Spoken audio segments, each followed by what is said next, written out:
Ya, oke. Di video ini gue bakal coba explore webtoon kanvas di genre tips dan triks. Gak cuma ceritain, gue juga bakal kasih insight dan score di tiap akhir gue selesai baca ceritanya. Sebelumnya kenalin, gue Mad Doge, self-proclaim webtoonis ganteng. Anjay. Karir profesional gue pernah ngerjain webcomic berjudul God Game untuk episode 123 sampai 125 sebagai storyboard artist di Harrier Studio. Oke, tanpa lama-lama lagi kita langsung aja intro. Kamu sedang menonton webtoon Canvas Explorer. Jengjet. Genre tips dan triks. Kenapa sih gue angkat genre ini? Kenapa nggak genre action, genre komedi, genre fantasi drama kerajaan? Jawaban gue simple. Gue lihat genre tips dan triks ini sebagai genre yang nggak banyak orang minati, genre yang terpelosok, genre yang dianaktirikan. Jadi gue pengen kayak ngasih tahu penonton gue, viewer gue, kalau misalkan ada loh komik-komik di webtoon di genre tips dan triks ini yang boleh juga kalian baca atau kalian favoritin buat kalian ikutin gitu. Oke guys, kita sekarang sudah di depan pintu kemerdekaan Indonesia.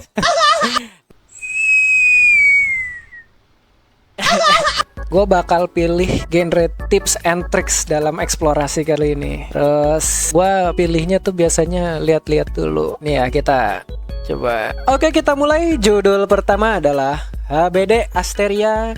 HBD Asteriada. Oke, karena komik ini cuman ada satu episode, jadi kita langsung mulai aja. Episode 1. Episode 1 dimulai dengan di kamar Asteria. Asteria sedang menonton drama Cina di HP-nya. Asteria sedih. Teman-teman Asteria sedang di balik pintu akan memberikan kejutan selamat ulang tahun. Temannya memberikan kejutan selamat ulang tahun. Asteria kaget, Asteria senang. Mereka berdoa dan foto. Kemudian selesai. Tamat. Anjay, speedrun. Untuk komik HBD Asteria ini gue nggak ada komen teknis karena ya gue tahu ini dibuat dari AI, terus ada kayaknya kesalahan prompt dari si pembuat promptnya ini. Dia mungkin promptnya itu dia nulisnya mereka bertiga berdoa, terus ya udah AI-nya ngegenerate mereka berdoa, tapi tidak secara spesifik kan. Jadi hasilnya ya gambar berdoanya server lain. Mungkin dia pengennya doa seperti orang-orang Muslim gitu loh, penganut agama Islam. Jadi itu bisa diindikasikan kayak gitu. Terus si cowok anehnya ya, kalau kalian perhatiin si cowoknya ini pakai baju kerajaan, sedangkan latar tempatnya ini kan ya zaman sekarang lah ya, present day gitu. Tapi kok bajunya kerajaan ini habis cara komik Furo atau apa gitu kan. Jadi ya definitely AI. Untuk komik ini no score, sorry. Kita lanjut next. Ya, oke. Webtoon selanjutnya berjudul Investasi versus Impulsif. So basically webtoon ini tentang seorang bujang yang gak bisa ngatur duitnya, dikenalin ke influencer finansial, terus belajar buat gak boros. Dah, itu. Episode dimulai dengan MC kita yang terbangun nyengir mendengarkan sebuah notifikasi. Notifikasi yang terdengar indah dan asoy. Notifikasi yang tidak akan pernah Deadwood dengar selama masa hidup mereka. Itu adalah bunyi notifikasi gajian. Yeay, selamat Galang. MC kita bernama Galang, seorang barista skena perkopian yang dompetnya age like a fine milk.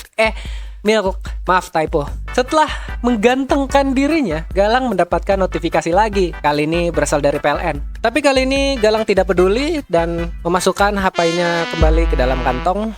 Setelah itu kita berpindah lokasi ke restoran. Sepertinya Galang sedang mentraktir temannya makan-makan enak. Anjay, awal bulan duitnya masih tebel ya guys, jadi bisa traktir gitu kali. Sangat-sangat irresponsible sekali dalam memanage keuangan. Ya semoga tidak membuatnya terlilit hutang ya. Oke, lanjut. Kemudian teman Galang yang bernama Vino dengan cemas mengingatkan Galang bahwa ini adalah pemborosan. Biar sesuai sama temanya investasi dan keuangan, gue bakal manggil Vino dengan nama Raymond Chin ya. Oke, kalau gitu lanjut. Bukannya mikir dan mempertimbangkan omongannya. Bukannya mikir dan mempertimbangkan omongan Raymond Chin, Galang malah menjembrengkan uangnya seperti mantiang piriang di restoran nasi Padang. Ya, mantiang piriang. Ya, itu dari bahasa Padangnya steak service. Gue riset buat nyari apa sih itu istilahnya. Oh, ternyata mantiang piriang. Ya, everyday we learn. Lanjut, belanja impulsifnya tidak berhenti sampai di situ. Dia juga bahkan double down dengan ambil kredit 10 juta buat rakit PC, beli game mahal, order online food, online shopping, bikin ijazah palsu. Lanjut. Impulsif Galang pun mulai mereda setelah dia ditampar realita bahwa kredit yang dia ambil 10 juta rupiah hanya tersisa 83 ribu rupiah dan pay letternya pun jatuh tempo. Galang pun tersadar layaknya pemilih Wowo yang terbangun dari mimpi indah 19 juta lapangan pekerjaan yang ternyata hanya janji belaka. Dengan sisa uang yang ada, Galang pun berusaha agar bisa bertahan hidup sampai gajian selanjutnya. Apakah Galang bisa berhasil bertahan? Wallahu alam. Lanjut. Kemudian kita loncat latar waktu dan latar tempat. 2 minggu kemudian di tempat kerja Galang, Galang dipanggil bosnya, disuruh menghadap ke kantor. Ternyata hal yang tidak diinginkan pun terjadi. Ya, Galang dipecat. Setelah Galang dipecat, Galang tiduran di rumput yang mirip tempat Garo nyerosot, meratapi kecerobohan finansialnya. Ya, namanya juga penyesalan datangnya belakangan. Angin pun menerbangkan surat PHK-nya. Surat PHK-nya itu mendarat tepat di bawah kaki debt collector tersebut. Somehow seperti takdir tuh mempertemukan mereka berdua gitu. Oke, lanjut episode kedua. Episode 2. Episode dimulai dengan flashback 1 minggu sebelumnya, di mana Galang sedang duduk Shinji di kursi gaming meratapi hutang dan tagihan yang menumpuk. Bukannya mau sabah diri akan kehilafannya, Galang malah menyalahkan pekerjaannya sebagai sumber stresnya. 2 kata lucu, Galang stres. Tiba-tiba terdengar suara ketukan pintu. Galang buka pintu dan ternyata itu ibu kos yang datang untuk menagih tagihannya. Galang yang tidak punya uang terpaksa meminta perpanjangan waktu. Setelah meminta perpanjangan waktu kepada bu kos, dengan kaki lemas, Galang pun terduduk membelakangi pintu. Dia membuka HP dan memutuskan untuk pinjol kali ya. Ya, setelah dia terlilit hutang dan defisit, setelah dia ngambil kredit tapi hasilnya sedikit, sebenarnya tidak menghasilkan malah ya. Ya, setelah keputusan rentetan, keputusan tolol itu, dia memutuskan buat pinjol. Kotak senku sekali. Kita dibawa kembali ke masa sekarang, di mana Galang sedang dikejar-kejar 2 debt collector bernama Ucup dan Rambo. Si Ucup terjatuh karena kecapean. Terus adegan tiba-tiba udah tiba-tiba gitu loh. Tiba-tiba udah berpindah dengan si Galang yang udah duduk. Dengan tiba-tiba juga Raymond Chin datang duduk di samping Galang. Raymond Chin kebetulan lewat, tiba-tiba kebetulan di situ juga dan ngelihat dia dikejar. Tiba-tiba debt collector tiba-tiba dikejar kolektor. Tiba-tiba semuanya pusing. Baca skripnya juga tiba-tiba. Jadinya tiba-tiba. Tiba-tiba. Jadi sebagai teman yang baik, Raymond Chin pun membantu dan memberikan nasihat. Oke, lanjut. Setelah melihat Galang yang tolol, Raymond Chin pun menyuruh dia untuk ikut kelas. Setidaknya dia belajar gitu cara memanage duit ya. Ikut kelas finansial yang udah dibayarin setengahnya sama Raymond Chin. Anjay, Raymond Chin adalah nyata untuk Galang. Anjay. Dia ada di saat Galang di atas dan juga ada di saat Galang terpuruk. Jadilah seperti Raymond Chin. Jadi kalau dipikir-pikir, kenapa Galang nggak menggalang dana aja?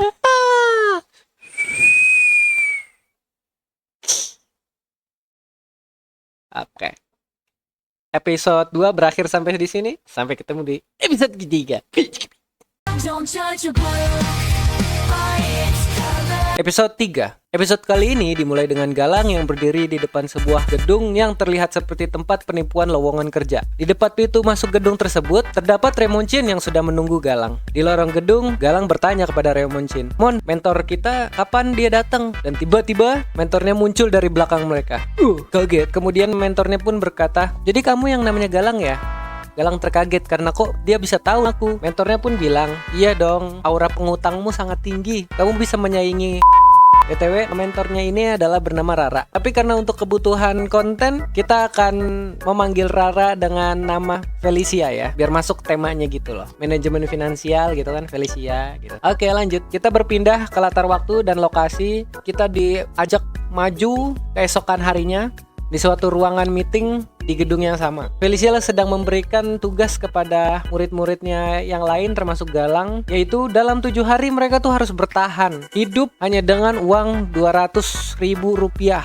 Serius ya, gue pernah anjir, gue 7 hari bertahan hidup dengan uang goceng. Gila, mungkin gue nggak terlalu gila, tapi gue yakin di luar sana pasti ada yang lebih gila lagi. Tapi untuk gue pribadi ya, 5K gitu ya goceng untuk 7 hari, gila sih itu. Waktu itu makan roti gambang warung ya, jadi roti gambangnya itu gue potong lagi gitu, hari makan satu, fuck lah anjir, sedih. Anyway, terus kemudian Galang dalam hatinya pun berpikir sama seperti gue, mustahil, gimana anjir bertahan hidup. Tapi bedanya dia 200 anjir, gue goceng, fuck lah. Tapi somehow Felicia seperti bisa membaca pikiran Galang dan timpal dialog ya itu sebabnya kamu di sini, anjay, gila ya. Mungkin ini dialognya ini sih dialog putus-putus kan, berarti kan Galang ngomong sendiri gitu loh dalam pikirannya dia. Tapi si Felicia bisa ngebaca anjir, dibales. Nah ini bisa aja kesalahan ini ya, kesalahan pengerjaan bisa, atau emang bikinnya tuh kayak gitu. Jadi kayak si Felicia tuh bisa nebak aja jalan pemikiran tukang boros dan tukang minjem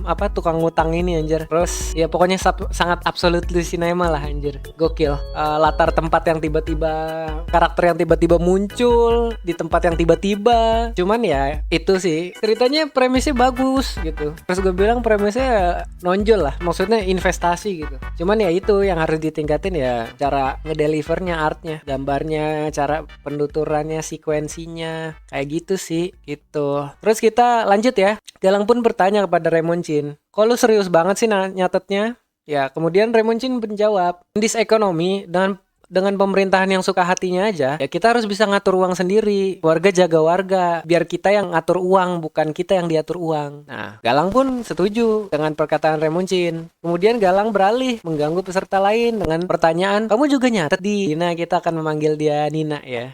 Sambil nyatet, Nina pun menjawab, ya aku serius mencatat karena aku nggak boleh gagal ngatur duit. Aku juga harus mikirin kan sekolah adik aku dan keberlanjutan hidup aku. Nah, dari dialog tadi, gue bisa narik kesimpulan, Nina ini adalah tulang punggung keluarga. Dia itu adalah kelas pekerja, dan dia bukan berasal dari orang yang mampu, dan dia harus menghidupi adiknya bersekolah dan untuk hidup gitu, untuk makan. Karena ini sampai gue baca episode terakhirnya dia nggak angkat lagi backgroundnya si Nina, tapi ini bagus banget kalau misalkan mau dikembangin. Kenapa gue bisa bilang kayak gitu? Jadi tuh si Nina ini atau si Dina ini bisa lo kembangin dengan backstory-nya. Lu mainin di backstory-nya kan, kita tahu nih dia kan kerjanya di kasir. Kalau kerjanya di kasir itu biasanya apa sih permasalahannya? Bisa dari temennya yang suka nilep, terus temennya itu akhirnya ngefitnah si Dini.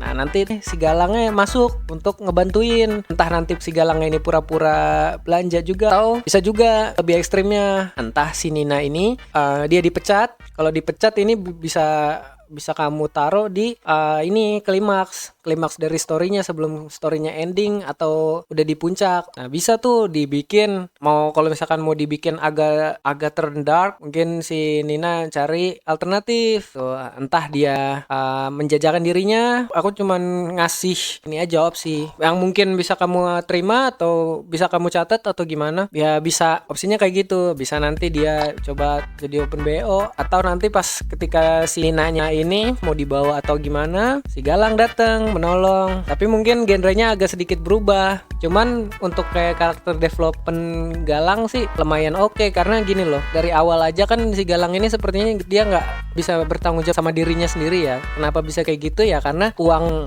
aja dia nggak bisa manage gitu kan, nggak bisa bertanggung jawab sama keuangan diri sendiri. Nah nanti nih terdevelop lah seiring berjalannya, kebiasaan dia berubah, terus berinteraksi dengan Nina, motivasinya untuk berubah kan semakin tinggi. Nah dan akhirnya ya itu, entah nanti bikin usaha atau apa, terus kerjanya bareng sama si Nina juga. Nah nanti dibikin belajar lah. Nah itu bisa tuh dimasukin lagi nanti kembangannya, model apa, model usahanya misalkan. Nah, coba deh, nggak taunya si Galang dia nyoba yang sebelumnya dia ngambil kredit kan ke kantornya Bang Rambo. Nah nanti bisa di callback lagi si Bang Rambonya, kayak misalkan nih awalnya si Galang kan minjem duit buat foya-foya, tapi kali ini dia minjem duit karena dia pengen buka usaha buat ngebantuin juga sih Nina, kan bisa kayak gitu. Nah nanti bisa tuh kamu masukin lagi tuh tema finansialnya seperti apa.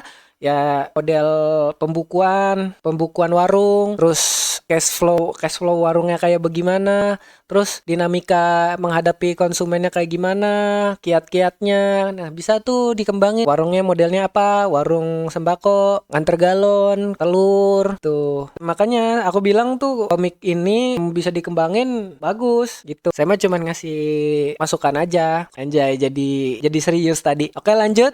Kemudian Felicia menasehati Nina, khawatir itu boleh. Mungkin gitu ya, khawatir itu boleh, tapi jangan sampai panik tuh. Karena kalau panik kita nggak bakal berpikir jernih. Dalam putusan finansial itu, alangkah baiknya kita memikirkan secara kepala dingin, tidak panik. Nah, kemudian Nina dengan senyum Pepsodentnya berterima kasih kepada Kak Felicia atas sarannya. Galang yang melihat senyum cerahnya si Nina ini pun sepertinya terpincut gitu loh. Itu hatinya, oh ingat Galang, Nina itu anak baik, dia menjadi tulang punggung keluarga, jangan kamu rusak tuh loh. Ini pokoknya saya ingin meningkatkan perekonomian Indonesia sebesar menjadi 8%. Jadi memang harus saya dorong.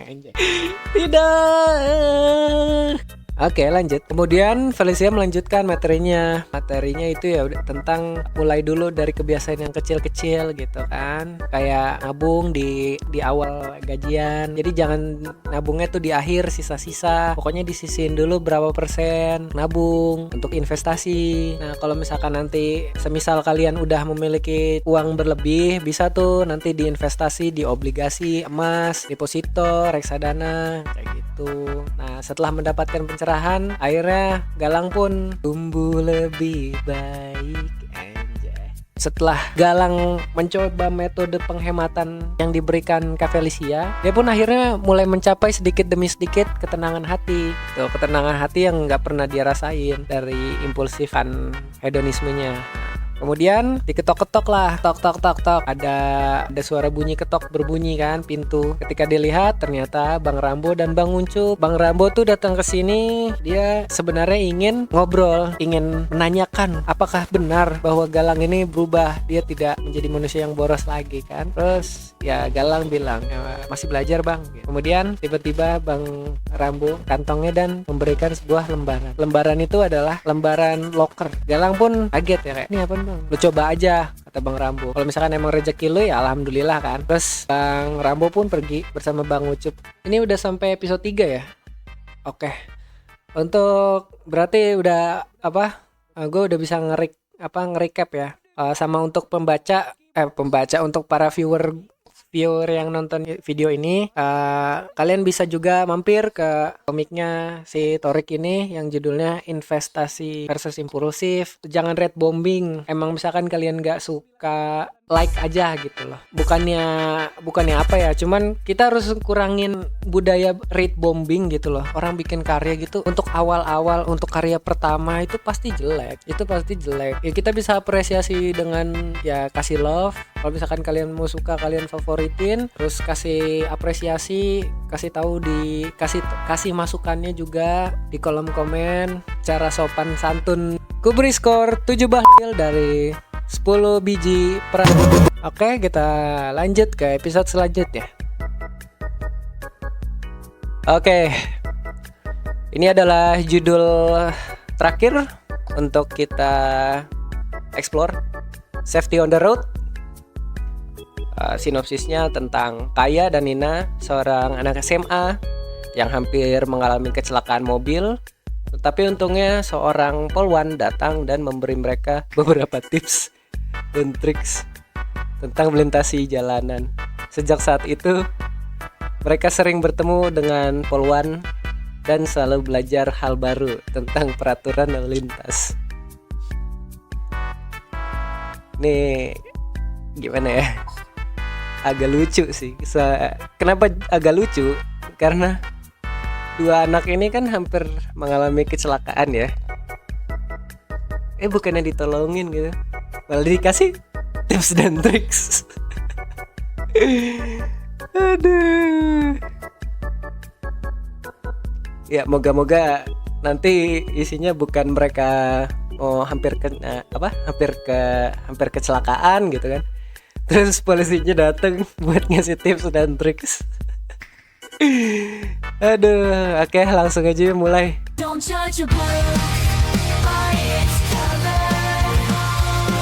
Oke. Hari dimulai dengan Kaya yang berjalan ke arah sekolahnya dengan terhuyung-huyung. Terus ada yang manggil, "Hey, Kaya." Nah ini ternyata ini Kaya dia. Gadis ini bernama Kaya. Sparkle. Yang manggil ternyata Nina. Nina anjay. "Aku tahu kamu hebat. Tapi selamanya diriku pasti berkutat." Ya, Nina. Tumbuh lebih baik, anjay. Oke lanjut. Ya, mereka cute girls being cute girls lah ya. Gimana? Cute girls doing cute things gitu kan. Hahaha, yap. Mereka ngobrol, berbincang, istirahat, bla bla bla, pulang sekolah dan ceger, hampir mereka ini gue nggak tahu nih pipnya ini ya. Kemudian mereka nyebrang dan pip, anjay, mereka hampir tertabrak, hampir isekai gitu. Terus kemudian si Nina pun marah-marah, dia kayak, "Hei lu, balok sini gitu kan."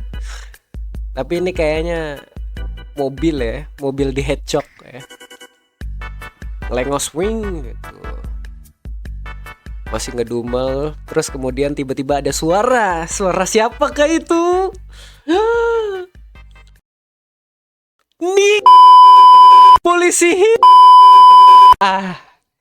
Tumbuh lebih baik ya.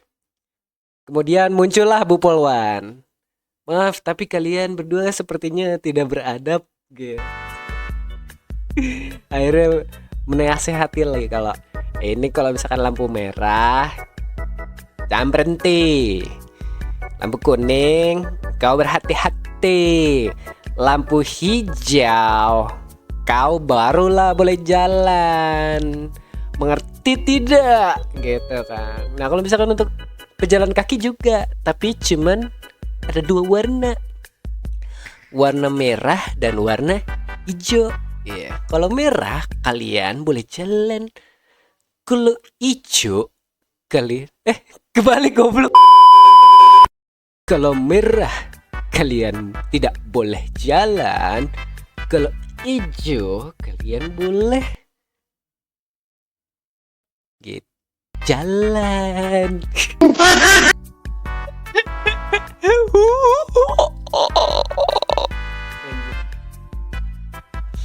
"Maaf Bu, tapi kalau ada lampu merah, ya kalian tengok kanan, tengok kiri lah." "Oh iya, siap." Gitu. Oke. Episode pertama selesai. Lanjut ke episode kedua. Don't judge a book by its cover. Episode kedua dimulai dengan Kaya yang sedang coret-coret karena bosan di kertasnya gitu kan. Suara gurunya pun menggelegar menjelaskan kalau, "Ayo siswa-siswa kalian pilih sendiri ya untuk proyek kelompok kali ini." Kemudian Nina manggil Kaya buat, "Kaya, kita setim aja yuk." Gitu kan. Oke, katanya kan gitu. Terus mereka janjian mau ketemuan di mana gitu. Besok buat beli barang-barangnya. Terus balik lagi nyoret-nyoret, dudel-dudel kucing sambil nyatet barang-barang. A list of the things that I hate. Ini penting. Yang pertama, niga. Aduh. Ya, ini seharusnya sih cukup gitu kan. Keesokan harinya, mereka berpikir keras. Akhirnya mereka berpencar, kayak berat bawanya. Terus akhirnya dibantuin sama Nina. Somehow mereka tiba-tiba agak berubah badannya. Terus mereka mengingat lagi tuh yang Bu Polwan bilang. Tapi tetap aja kan Weng. Nah, hampir lagi ketabrak. Tiba-tiba ada lagi, jur. Tiba-tiba polisi itu muncul lagi, terus menjelaskan bahwa ya kalau misalkan baru lampu merah berubah lampu hijau, jangan langsung nyebrang. Begitulah. Lanjut ke episode 3. Don't judge a book by its cover. Episode 3 dimulai dengan penjelasan Pancasila dari Pak Guru Botak. Jadi, Pancasila merupakan ring. Sayang sekali Pak, bel sudah berbunyi. Dan seperti yang mereka bilang, ketika bel berbunyi istirahat, ya mahasiswa atau para siswa tidak akan mendengar penjelasan Bapak dan Oke, kalian istirahat dulu. Yeay, mereka pun akhirnya bersorak-sorak. Ya, para pentol-pentol ini pun bersorak. Nina dan Kaya pun segera beranjak untuk ke kantin. Tapi sayangnya pentol, mereka kaget. Kantin sudah dipenuhi oleh siswa-siswi lainnya. Mereka pun capek. Ya, gak dapet tempat. Ya, kita kurang cepat. Begitulah, sudah penuh tempat duduk. Kemudian Nina melihat di situ ada sepasang kursi dan meja yang melawan hukum alam. Mereka pun duduk di situ. Ya, akhirnya kamu lihat aja Nina. Ya. Tapi aku tidak melihat kaki kalian berdua jam istirahat. Ya. Kayak kamu masih inget gak kejadian akhir-akhir ini yang kita hampir kena ketabrak? Iya, ternyata kayak masih teringat akan kejadian kemarin. Terus mereka pun mention Bu Polwan lagi untuk kita tanya lagi yuk ke Bu Polwan. Gitu lagi kan. Bu Polwan lagi. Setelah pulang sekolah, mereka sekarang sudah belajar dari pengalaman, lihat kanan kiri, kemudian nyebrang. Mantap. Tapi kali ini mereka langsung pulang. Ya, kita hanya melihat Bu Polwan ini di background. Udah. Karena cuman ngerekap sampai 3 episode. Ya. Gimana ya? Untuk komik ini sebagai kriteria tips and tricks sudah masuk ya. Jadi tapi untuk kayak art style ya masih harus ada yang diasah. Cara penceritaan, gambar background dan lain-lainnya masih kurang. Tapi untuk beberapa coloring udah bagus. Adalah potensi. Terus kan siapapun kalian ini kerjanya entah kelompok entah apa. Semangat. Untuk skornya akan ku berikan 6 biji sawit dari 19 juta lapangan pekerjaan.